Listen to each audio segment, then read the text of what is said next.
Yes, people, the New York Knicks pressing pause on their Carmelo Anthony trade talks. This is despite multiple reports a 3 or 4 team swap sending Melo to the Rockets was finally imminent.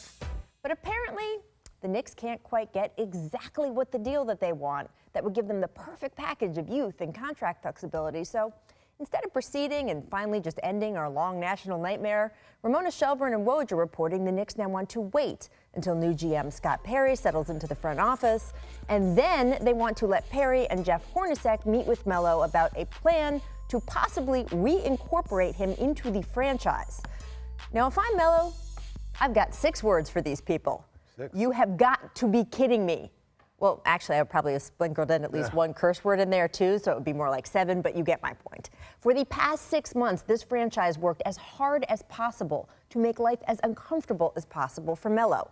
The campaign to annoy and embarrass him was so thorough, I'm surprised Phil Jackson didn't make up posters and those little election buttons. They all tried to get Melo to waive the no-trade clause that the Knicks had given him in the first place. And I understand Phil is gone now, but ownership could have stepped in at any time and told Phil to lay off. Did James Dolan do that? No, he did not. Instead, Dolan let the situation and Melo just dangle and do damage. And that damage cannot be undone.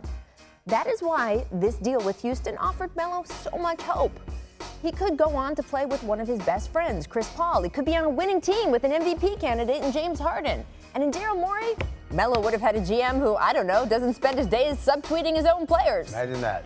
And now, the Knicks are at least temporarily snatching that hope away from him.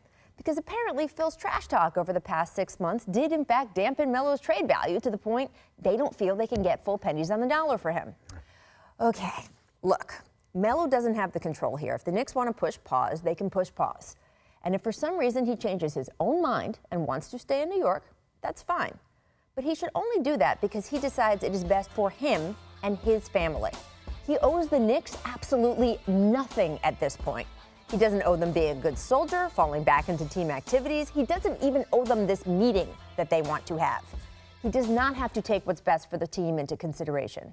Because with this latest move, the team is showing yet again it has no consideration for him. Now, you cover the Knicks. With all that has gone on with Melo, if you were running this franchise and this is the direction you decided to take, what would you even possibly say to him to try to sell him at this point? It certainly was weird hearing you say Knicks and plan in the same sentence. Well, that's true. Because the Knicks never have a plan, okay? Like at Summer League, I spoke to a bunch of executives, and they were coming up to me asking me, what are the Knicks doing?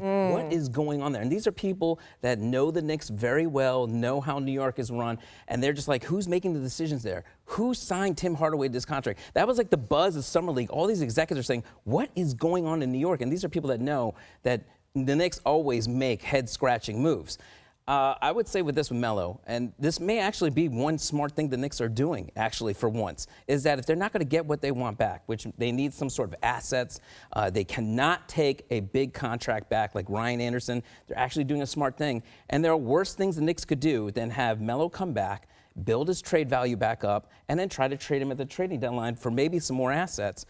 I don't think it's going to be that hard of a sell for Melo. I know it took a while for Melo to actually convince him to want to leave. Remember, he has a no-trade clause, so we'd have to pick the team he wanted to go to. But I do think he loves New York so much, and I think he loves being close to his family, that maybe he'll come back and he'll be okay with it. But it does leave him in this whole other loop and drama again that we've had for a long time with him. You know, Rachel, when Phil left, we had to write a 5-on-5 on ESPN.com. That should still be up there, by the way. Check it out. Look it up. But it was about what you would do if you took control of the Knicks in this situation. And I think I do the same exact thing. You sit down with Carmelo Anthony and say, look, what happened to you here was a disgrace. And even though I wasn't a part of this, I'm embarrassed because now I'm a part of this right now. I want to fix it. I want you to be happy because we owe you a lot more than what we've shown you.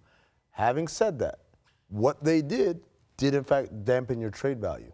And so it does us no good to accelerate getting you out of here just to fulfill what. I get why it does the Knicks no good. I'm not perplexed about what the Knicks are doing in this situation. But Steve Mills, who was in charge today, was in charge a week ago. And I don't understand why, if you're Carmelo, you want to even put up with all of this anymore. Just, I would say to them, get me to Houston. I want to go hang out with CP.